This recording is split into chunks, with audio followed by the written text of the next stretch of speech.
D'un village français qu'il a redessiné pour en faire sa propre ville privée, à une île pirate aux Bahamas avec des plages portant le nom de ses enfants, la notion de chez-soi de Johnny Depp n'a jamais été ordinaire.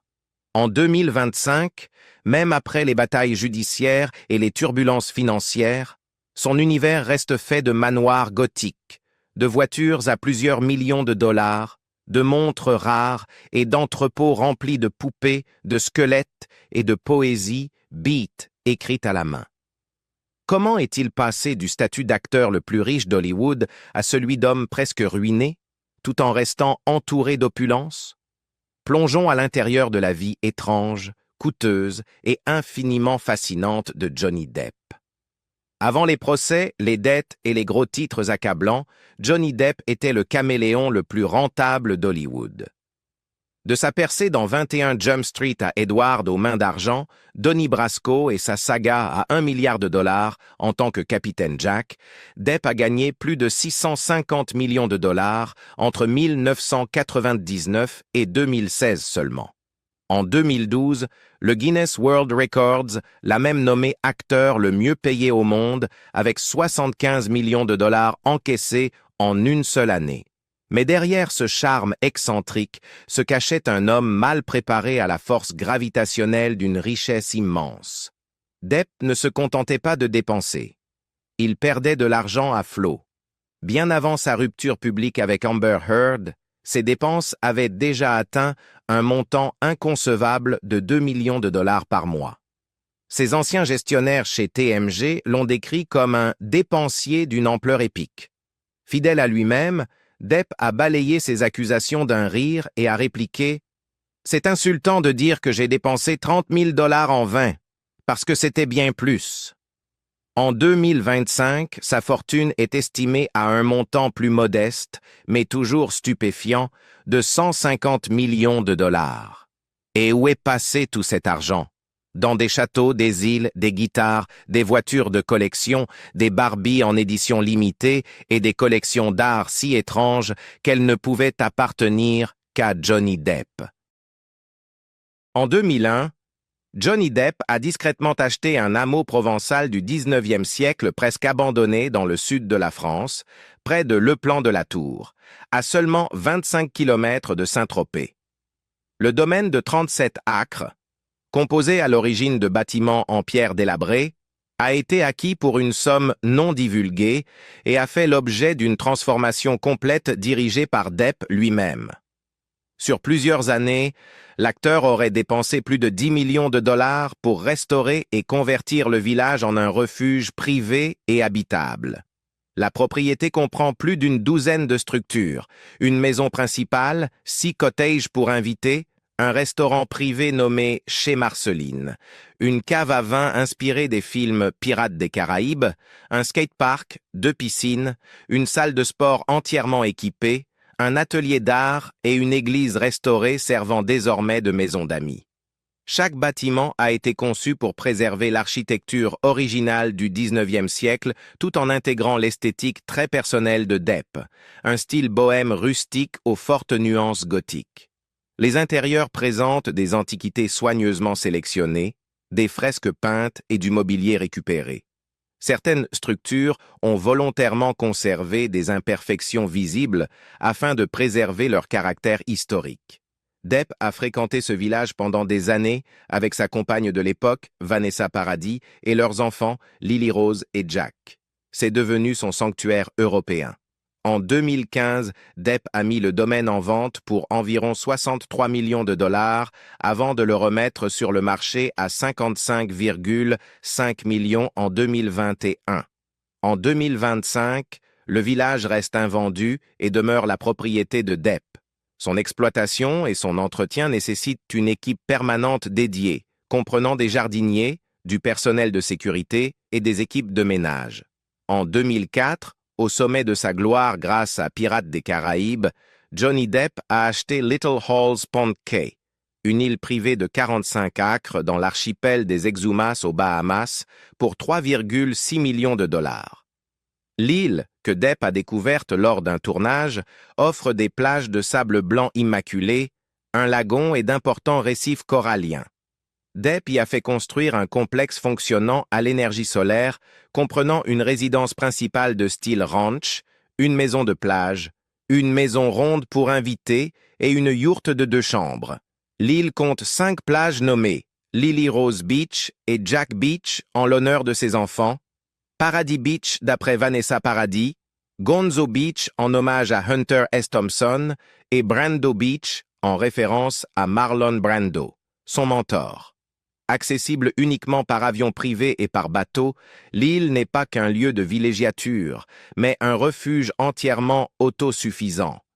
Elle a également servi de cadre au mariage de Depp avec Amber Heard en 2015. Après leur divorce l'année suivante, l'île est restée la propriété exclusive de Depp. Située juste au-dessus du Sunset Strip à West Hollywood, Johnny Depp possède une propriété de 7430 pieds carrés de style normand, connue officieusement sous le nom de Dracula's Castle. Construite dans les années 1920, la demeure s'étend sur 2,5 acres et est protégée des regards par un immeuble commercial de 5 étages et un épais mur de bambou. Son architecture évoque l'Europe gothique, avec des tourelles, des tours en pierre, des portes cintrées et des plafonds semblables à ceux d'une cathédrale. Le château a acquis une notoriété inattendue en 2016 lorsqu'une vidéo privée filmée dans la cuisine, enregistrée par Amber Heard, a refait surface lors de leur bataille judiciaire. Ces images ont offert le seul aperçu public de l'intérieur rarement photographié de la maison, révélant des boiseries sombres, des porte-fenêtres, des installations vintage et des murs aux teintes verdoyantes. Des sources proches de Depp ont indiqué que le château comporterait plusieurs pièces secrètes et des aménagements sur mesure, bien que ces éléments n'aient jamais été confirmés en raison du niveau de sécurité extrêmement strict de la propriété. Malgré de nombreuses batailles judiciaires, Depp continue d'y résider lorsqu'il se trouve à Los Angeles. Depp possède également un vaste complexe résidentiel dans les Hollywood Hills, composé de 5 maisons voisines achetées pour un montant total d'environ 19 millions de dollars. Acquises individuellement au fil du temps, ces propriétés auraient un jour été envisagées pour être reliées entre elles par des tunnels souterrains, bien qu'il ne soit pas clair si ce projet a jamais été mené à terme.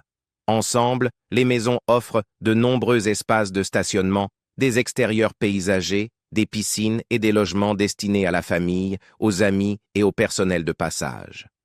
La superficie totale de l'ensemble dépasse 12 000 pieds carrés et les habitations reflètent le goût éclectique très distinctif de Depp en matière de design. Entre 2007 et 2008, Depp a acheté 5 penthouses dans l'emblématique Eastern Columbia Building du centre-ville de Los Angeles pour une dépense estimée à 7,2 millions de dollars. Ces unités adjacentes totalisent plus de 11 500 pieds carrés, avec 9 chambres, 14 salles de bain, 5 cuisines et un accès au toit avec piscine.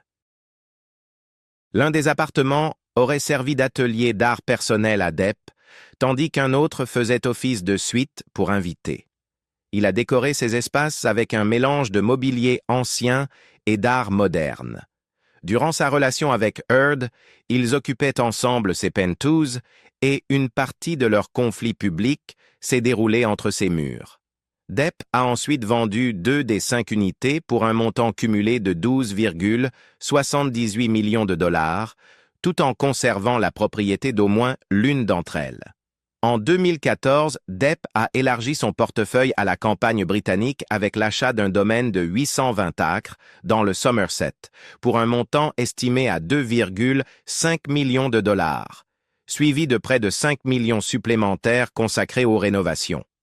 Le manoir principal compte 12 chambres et 8 salles de bain, avec des intérieurs classiques restaurés afin de refléter le caractère d'origine de l'époque géorgienne.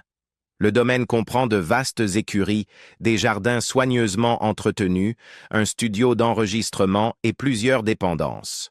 Son emplacement exact est tenu secret, bien qu'il soit confirmé qu'il se situe à proximité des collines de Mendip. Depp utilise cette propriété comme base au Royaume-Uni, notamment lorsqu'il tourne des films ou se produit en Europe avec les Hollywood Vampires. En 2025, Depp passe de plus en plus de temps dans une autre propriété anglaise, un domaine privé dans le Sussex, situé près de l'ancienne maison de son ami défunt Jeff Beck. Bien que l'emplacement précis ne soit pas divulgué, la propriété est décrite comme un manoir anglais traditionnel, doté de jardins paysagers, de plusieurs cottages pour invités, de cheminées et d'un studio privé dédié à l'art et à la musique. La résidence du Sussex n'a rien du faste hollywoodien. Elle est volontairement conçue pour le calme.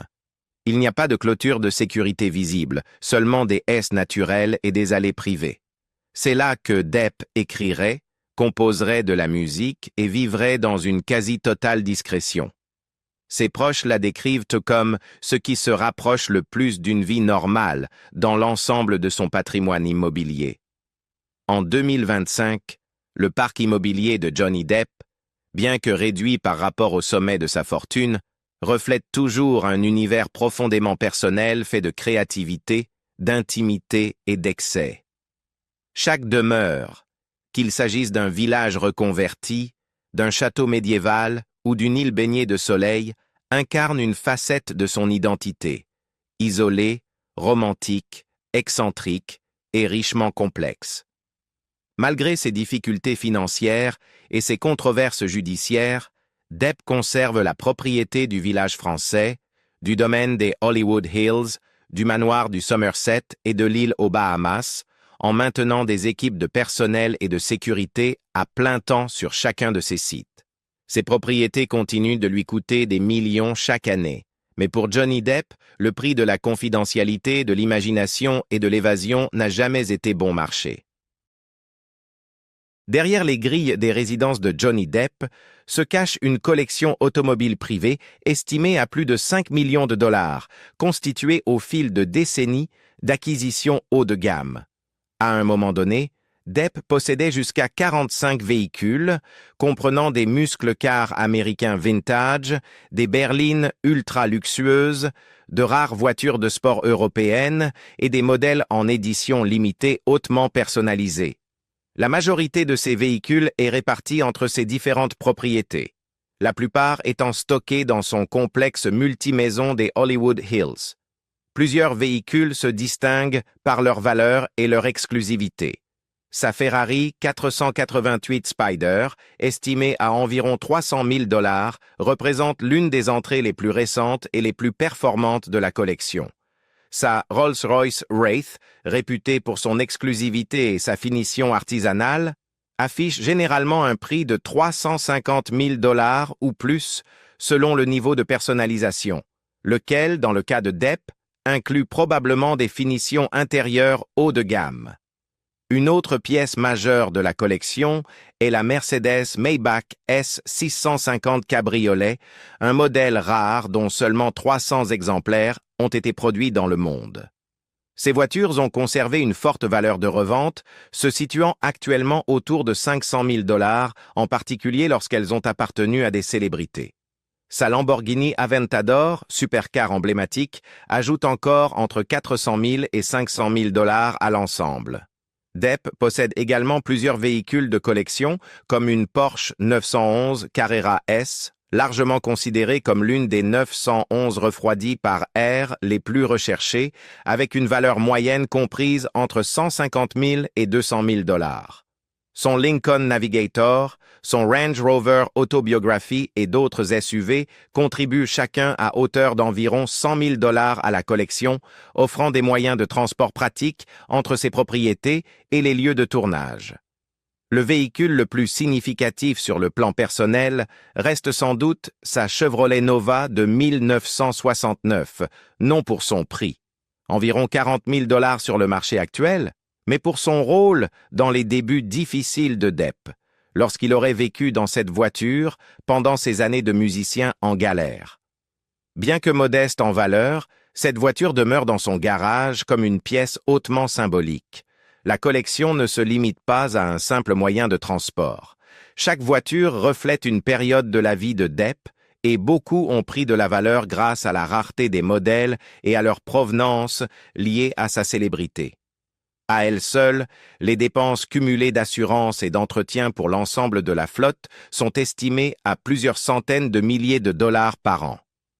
Concernant ces montres, la collection personnelle de Depp, évaluée de manière prudente entre 250 000 et 300 000 dollars, comprend un mélange de rareté vintage et de grandes références du luxe issues de marques comme Cartier, Rolex, Corom, Juvenia et VDB.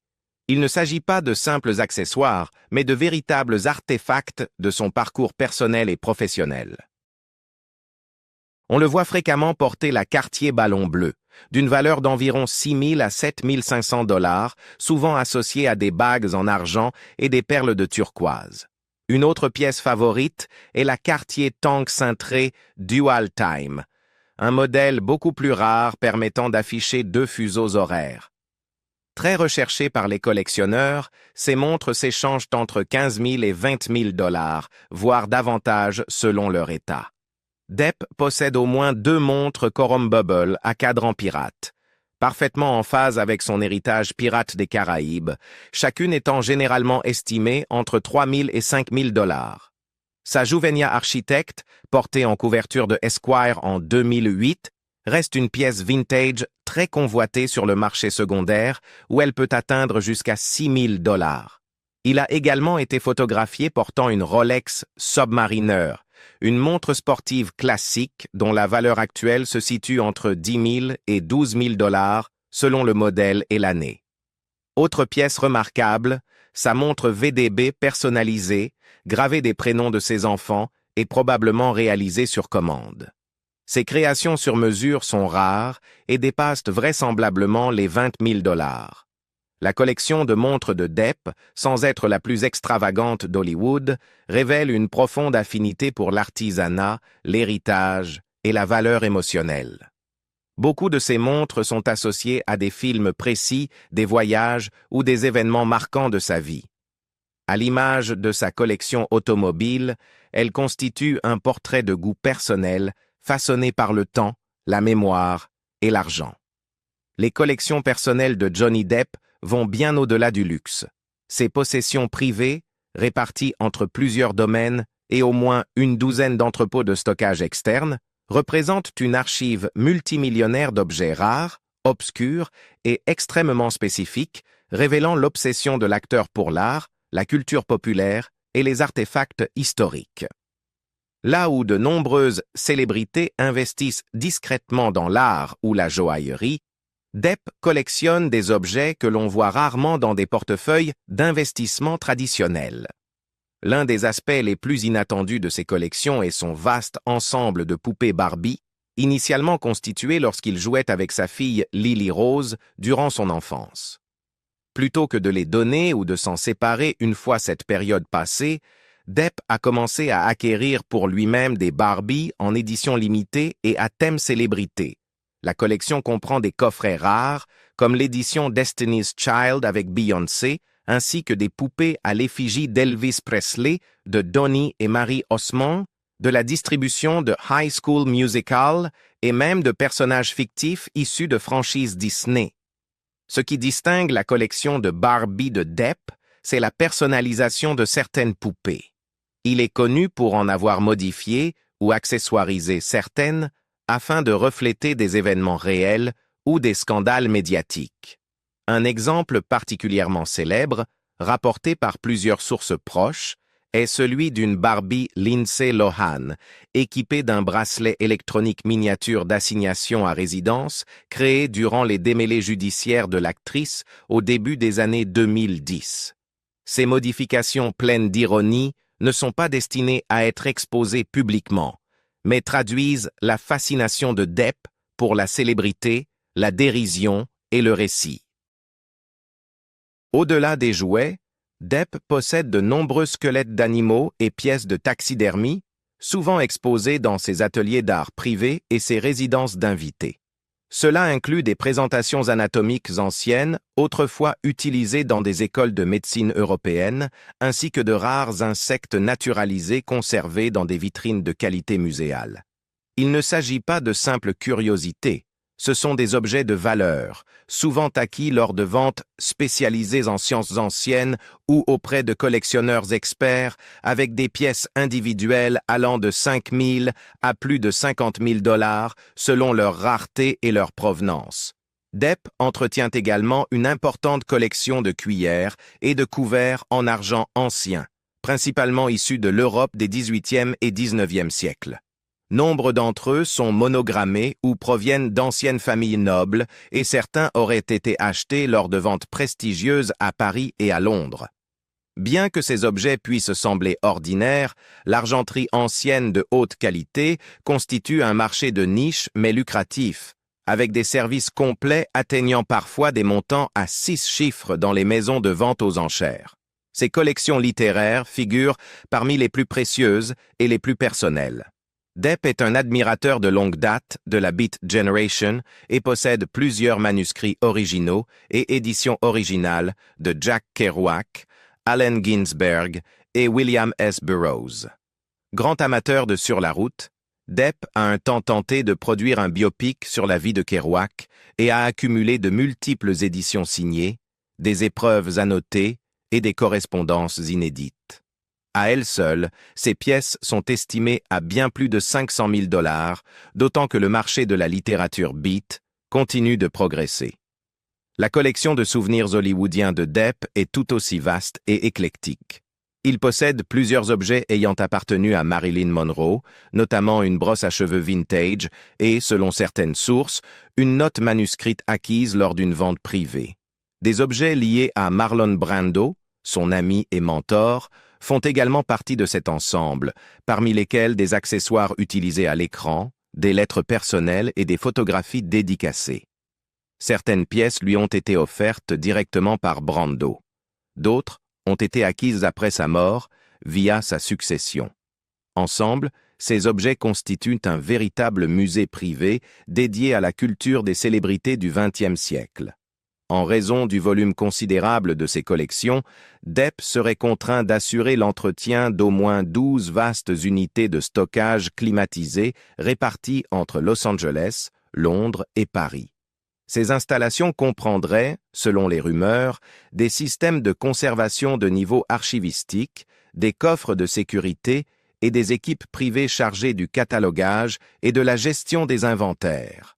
À elles seules, les dépenses de fonctionnement de ces entrepôts pourraient dépasser 1 million de $ par an, surtout si l'on inclut le transport, les assurances, la restauration et le personnel. Combien coûte réellement une vie à la Johnny Depp? Selon les documents judiciaires, environ 2 millions de $ par mois. Cela inclut 200 000 $ pour les jets privés, 300 000 $ pour le personnel à plein temps, une quarantaine d'employés répartis sur l'ensemble de ses propriétés, 30 000 $ en vin et plusieurs millions en bijoux. Un jour, il est entré dans une boutique et a acheté sur un coup de tête un bracelet manchette en diamant pour 400 000 $. Il a dépensé 3 millions de $ pour propulser les cendres de son ami défunt, Hunter S. Thompson, à l'aide d'un canon à Aspen. Environ 10 millions supplémentaires ont servi à aider des amis, des membres de sa famille et d'anciennes compagnes. Il a versé 7 millions de $ à Heard lors du divorce, puis encore davantage lors des batailles en diffamation. Une plainte affirmait même qu'il aurait été endetté à hauteur de 100 millions de $ à un moment donné. Et pourtant, il est toujours là. En 2022, une fois la tempête retombée, Depp est revenu au cinéma avec Jeanne du Barry. En 2025, il tourne Daydrinker, un drame sombre prévu pour 2026, aux côtés de Penelope Cruz. Le budget est serré, l'équipe réduite. Mais Depp a changé. Pas brisé, juste plus silencieux. Sa vie aujourd'hui est une contradiction permanente. Un homme qui a perdu 650 millions de $, mais qui possède encore des châteaux et des îles. Un pirate qui joue avec des poupées, une rockstar en exil, une légende hollywoodienne cachée dans un champ du Sussex. À 62 ans, Johnny Depp ne vit pas comme le reste d'entre nous. Il ne l'a jamais fait, et il ne le fera probablement jamais. Et peut-être est-ce précisément là le sens de tout cela. La vie de Johnny Depp en 2025 est l'incarnation même de la contradiction extravagante. Domaines somptueux, voitures rares, collections inestimables et décennies de célébrités cohabitent avec procès, pertes et réinventions. Sa fortune n'est plus ce qu'elle était, mais son univers reste sans équivalent, à la fois musée, refuge et contre-rock'n'roll. Qu'est-ce qui vous a le plus surpris? Son village français, son île pirate, ou peut-être les Barbies? Partagez votre avis ci-dessous. Et pour plus d'analyses approfondies sur la vie des icônes, n'oubliez pas de liker, partager et vous abonner.